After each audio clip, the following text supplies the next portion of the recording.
दोस्तों, ये क्वेश्चन आप देख सकते हैं 28 अगस्त 2025 को शिफ्ट फर्स्ट में पूछा हुआ क्वेश्चन है, जो कि एनटीपीसी में हाल ही में कंडक्ट करवाए थे। केमिस्ट्री के क्वेश्चन है ये। निम्नलिखित में से कौन से प्रदूषक अम्लीय वर्षा के लिए मुख्यतः जिम्मेवार होते हैं? तो अम्लीय वर्षा जो होते हैं उसके लिए सल्फर डाइऑक्साइड और नाइट्रोजन ऑक्साइड ये मुख्यतः जिम्मेवार होते हैं। दोस्तों, ये क्वेश्चन हाल ही में पूछे गए थे, जो एनटीपीसी 12th लेवल के जो एग्जाम हुए थे, कंडक्ट करवाए गए थे, उसमें से ये क्वेश्चन पूछे गए थे। सेम ये क्वेश्चन आरआरबी एनटीपीसी, अगर आपने प्रीवियस ईयर देखे होंगे तो एनटीपीसी 2021, आरआरबी ग्रुप डी 2022 में भी ये सेम क्वेश्चन पूछे गए थे। ठीक है, नेक्स्ट क्वेश्चन देखते हैं। 7 अगस्त 2025 को पूछे गए थे, थर्ड शिफ्ट में पूछे हुए क्वेश्चन थे। नीचे दिए गए समूह में से हाइड्रोजन किस एक समूह से संबंधित है? तो समूह 1 का तत्व है हाइड्रोजन। ये केमिस्ट्री के क्वेश्चन हम देख रहे हैं दोस्तों। एनटीपीसी 12th लेवल के 2025 में कुल पूछे हुए केमिस्ट्री के 57 शिफ्टों के कुल प्रश्न को हम देख रहे हैं। आइए नेक्स्ट क्वेश्चन देखते हैं।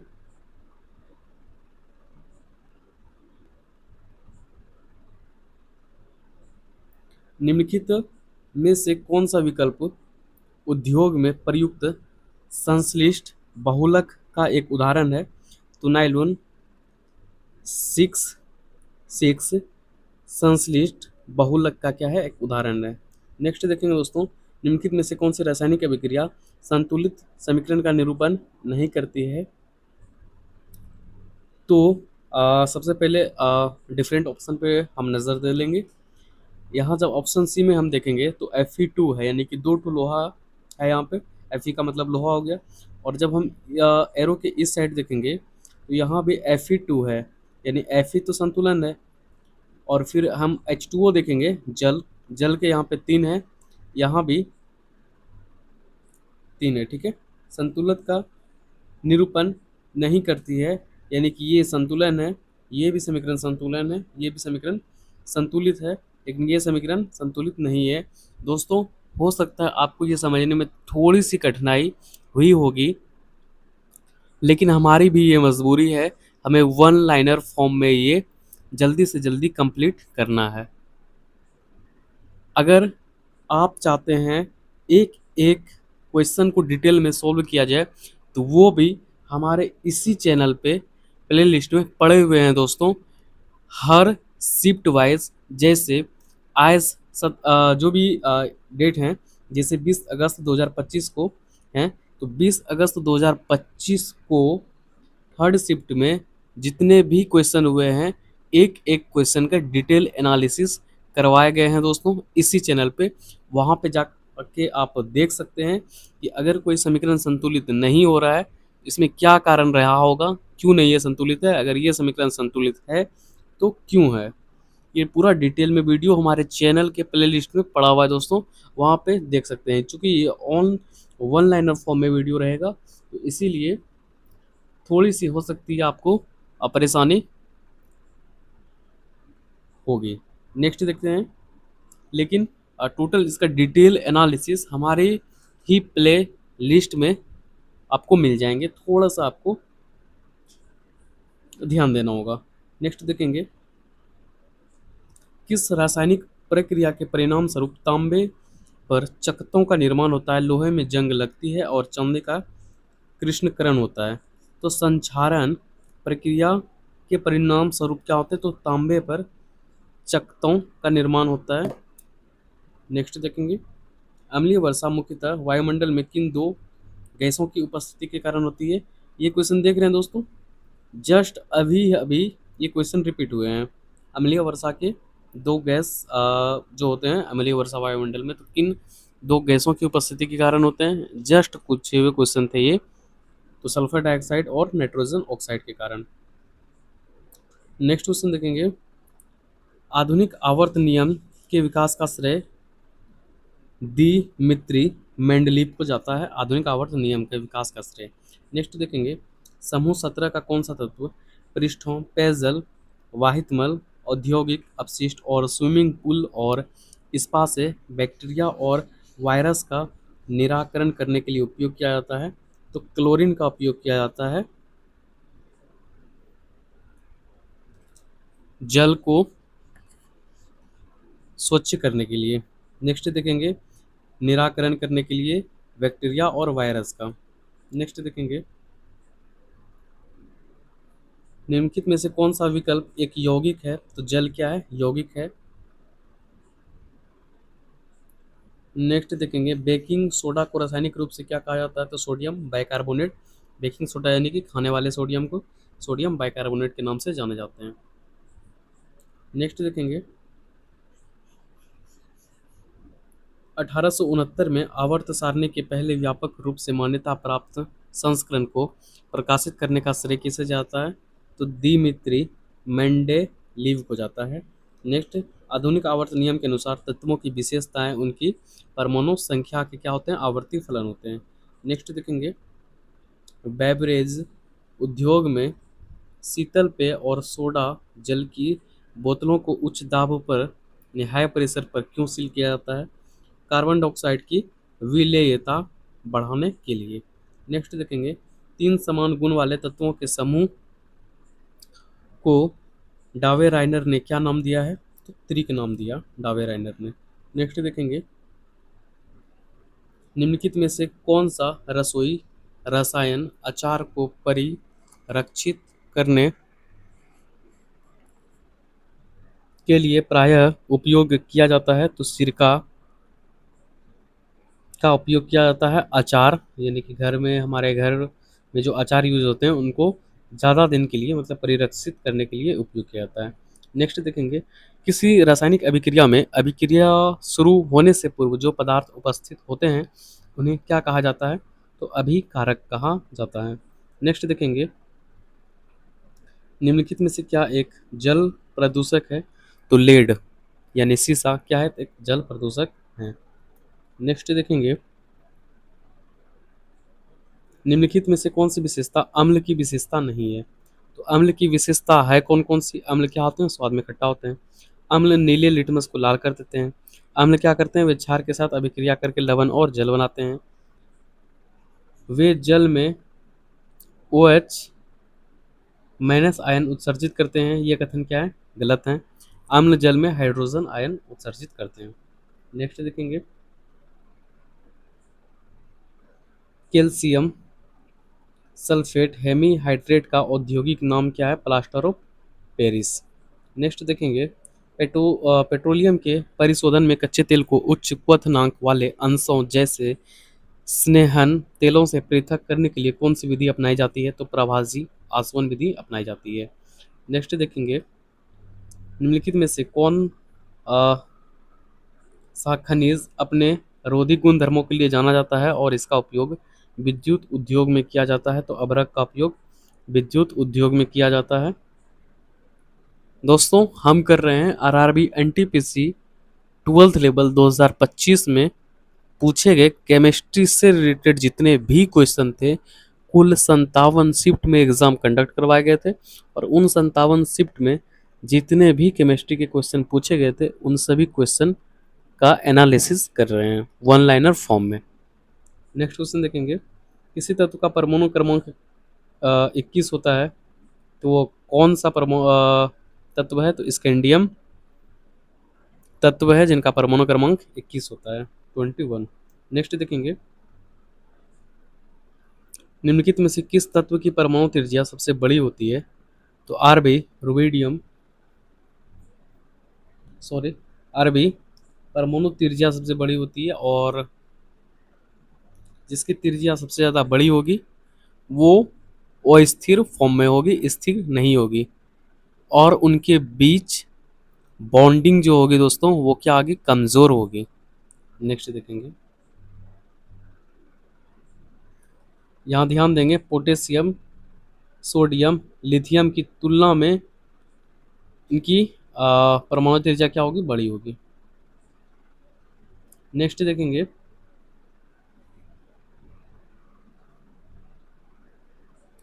भौतिक विधियों द्वारा पृथक न किया जा सकने पर भी मिश्र धातु को मिश्रण क्यों माना जाता है? यह अपने संगठकों के गुणधर्म को प्रदर्शित करती है और इसके संगठन परिवर्ती हो सकती है। नेक्स्ट देखेंगे, निम्नलिखित में से कौन सा विकल्प आयनिक आबंध द्वारा निर्मित यौगिक का सही निरूपण करता है? तो सोडियम क्लोराइड आयनिक आबंध द्वारा निर्मित यौगिक का सही निरूपण करता है।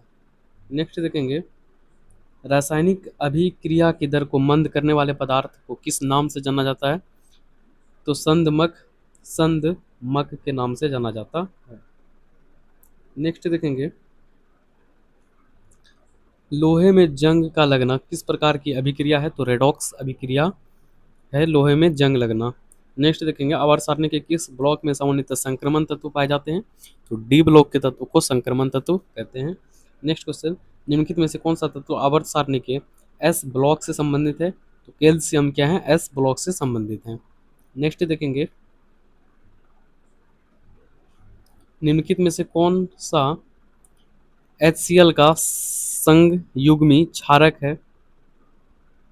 तो Cl माइनस HCl का संयुग्मी क्षारक है क्लोरीन माइनस।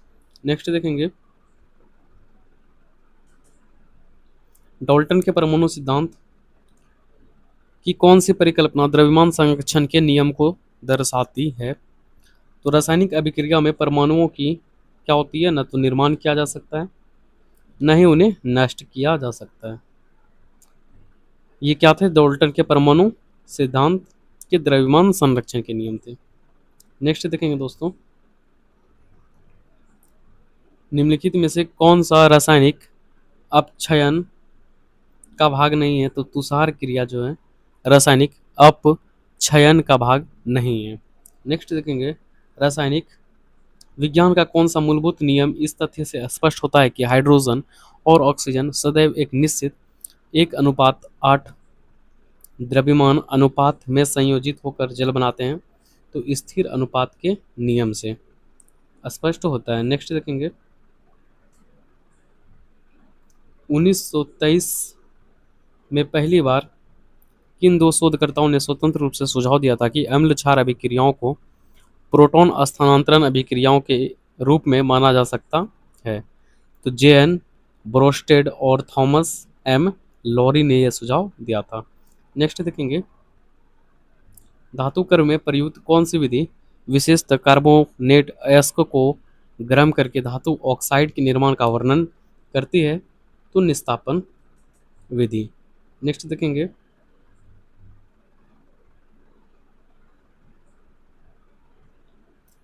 औद्योगिक रूप से कौन सा अम्ल मुख्यतः कार्बन मोनोऑक्साइड का उपयोग करके मेथेनॉल के कार्बोनिलन द्वारा उत्पादित किया जाता है? तो एसिटिक एसिड।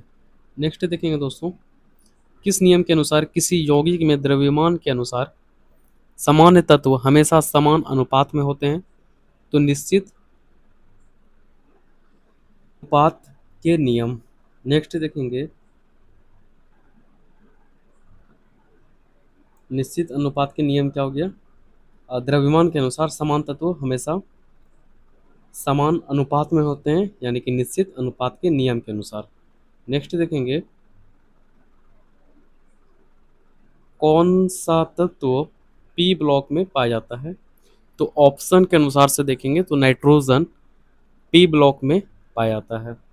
नेक्स्ट देखेंगे, निम्नलिखित में से कौन सा लचीला और अनुकूलनशील बहुलक प्रायः औद्योगिक ब्रश, टूथब्रश और अन्य सफाई आपूर्तियों में पाया जाता है? तो नायलॉन 6C औद्योगिक ब्रश हो गए, टूथब्रश हो गए और अन्य सफाई आपूर्तियों में पाया जाता है नायलॉन 6। नेक्स्ट देखेंगे, इस्पात उद्योग में इस्पात को कठोर बनाने के लिए किस सामग्री की आवश्यकता होती है? तो मैग्नीज की आवश्यकता होती है। नेक्स्ट देखेंगे, बेकिंग सोडा और सिरके की अभिक्रिया में निम्नलिखित में से कौन सी गैस निकलती है? तो कार्बन डाइऑक्साइड गैस जो है बेकिंग सोडा और एसिटिक एसिड यानी कि सिरके की अभिक्रिया से निकलती है। नेक्स्ट देखेंगे, सफाई की गुणवत्ता को बेहतर बनाने और डिटर्जेंट यानी सर्फ को गाढ़ा बनाने करने के लिए गैर आयनिक डिटर्जेंट अभिक्रियाओं में किस एसिड का उपयोग किया जाता है? तो एसिड स्टीयरिक एसिड का उपयोग किया जाता है। नेक्स्ट देखेंगे, निम्नलिखित में से कौन सा तत्व एक्टिनॉइड वर्ग के तत्वों के अंतर्गत आता है? तो थोरियम तत्व जो है एक्टिनॉइड वर्ग के तत्वों के अंतर्गत आते हैं, थोरियम तत्व। नेक्स्ट देखेंगे, pH 2 वाला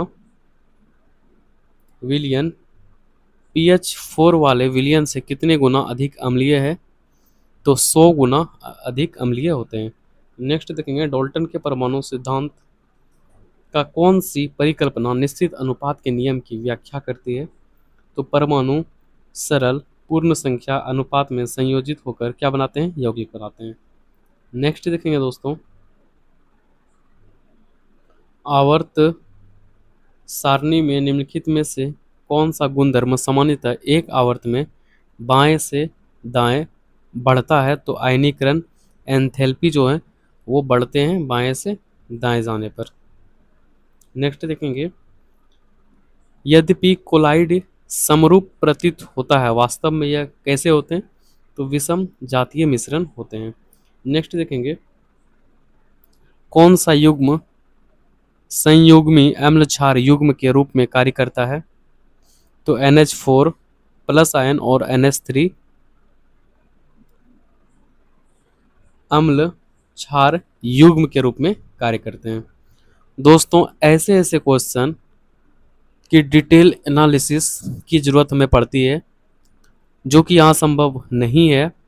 हमारे ही चैनल में आपको अगर प्लेलिस्ट देखेंगे, ये परीक्षा केंद्र रेलवे में विस्तार से शिफ्ट वाइज शिफ्ट टोटल एक शिफ्ट के जितने भी जीके जीएस से क्वेश्चन बने हैं उन सब की डिटेल एनालिसिस इसी प्लेलिस्ट पे आपको मिल जाएंगे, तो घबराने की जरा भी दिक्कत नहीं है।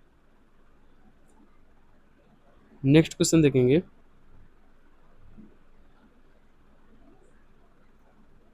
निम्नलिखित में से किस धातु का उपयोग अमोनिया संश्लेषण के लिए हैबर प्रक्रिया में उत्प्रेरक के रूप में किया जाता है? किस धातु का उपयोग? तो आयरन धातु का उपयोग अमोनिया संश्लेषण के लिए हैबर प्रक्रिया में उत्प्रेरक के रूप में किया जाता है। किसका उपयोग? नेक्स्ट देखेंगे, वो अज्ञात समीकरण कौन सा है जो बफर विलियन के घटकों दुर्बल अम्ल लवण या दुर्बल क्षार लवण की सांद्रता और उसके पीएच को संबंध करता है? तो हेंडरसन हैसल बैच समीकरण। नेक्स्ट देखेंगे, हरमन कोल्बे ने 1845 में अकार्बनिक पदार्थों से प्रथम बार कौन सा अम्ल बनाया था? तो एसिटिक अम्ल बनाया था। नेक्स्ट देखेंगे, किस जैव रासायनिक को प्रोटीन विशेषकर इंसुलिन की संरचना पर उनके कार्य के लिए 1958 में नोबेल पुरस्कार प्रदान किया गया? तो फ्रेडरिक सेंगर को नोबेल पुरस्कार प्रदान किया गया। नेक्स्ट देखेंगे दोस्तों, ब्रोस्टेड लैरी सिद्धांत के अनुसार निम्नलिखित में से कौन सा अम्ल को परिभाषित करता है? तो यह प्रोटॉन दान करता है ब्रोस्टेड लैरी लोरी सिद्धांत के अनुसार। नेक्स्ट देखेंगे, संस्पर्श प्रक्रम का उपयोग निम्नलिखित में से किस रसायन के निर्माण के लिए किया जाता है? तो सल्फ्यूरिक एसिड के निर्माण के लिए संस्पर्श प्रक्रम का उपयोग किया जाता है। नेक्स्ट देखेंगे दोस्तों, जॉन डाल्टन ने अपना परमाणु सिद्धांत है जिसके अनुसार सभी तत्व सूक्ष्म अविभाज्य कणों से बने हैं कब प्रकाशित किया था? तो 1808 ईस्वी में प्रकाशित किया था। नेक्स्ट देखेंगे दोस्तों, जब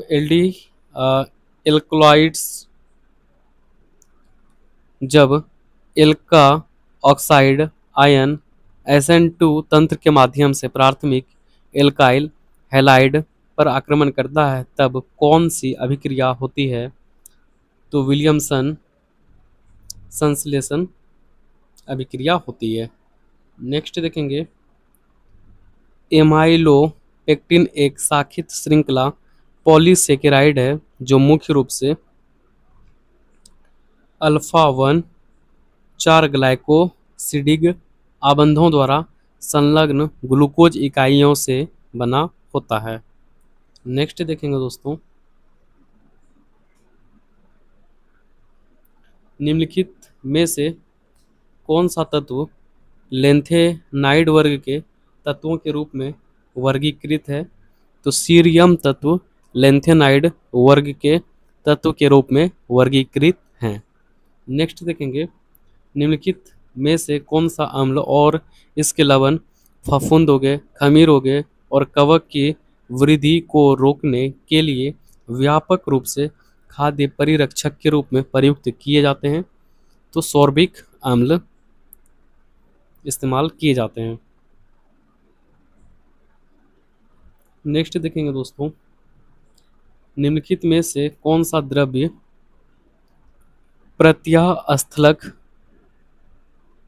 के रूप में वर्गीकृत है? तो महाधमनी के उत्तक जो है प्रत्यास्थलक के रूप में वर्गीकृत हैं। नेक्स्ट देखेंगे, लाइसेन परीक्षण में आयरन सल्फेट विलयन की उपस्थिति में विलयन के भाग को उष्मा देने पर प्रसीयन नील के अवक्षेप के निर्माण में कौन सा तत्व प्रकट होता है? तो नाइट्रोजन तत्व प्रकट होता है। नेक्स्ट देखेंगे, कौन सी उष्मागतिकी राशि रासायनिक अभिक्रिया की सहजता निर्धारित करने में मदद करती है? तो गिब्स मुक्त ऊर्जा रासायनिक अभिक्रिया की सहजता निर्धारित करने में मदद करती है।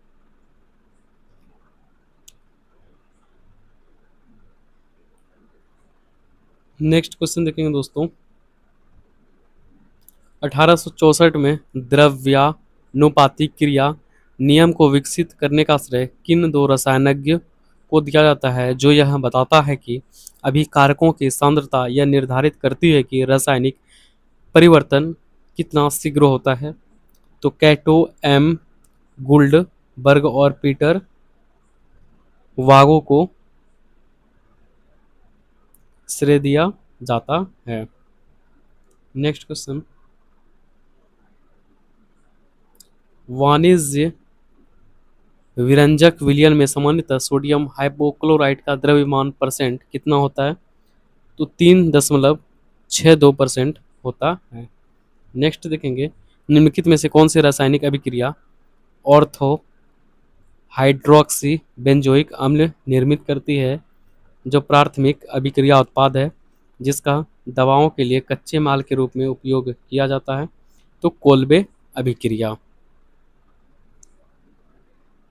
नेक्स्ट क्वेश्चन देखेंगे,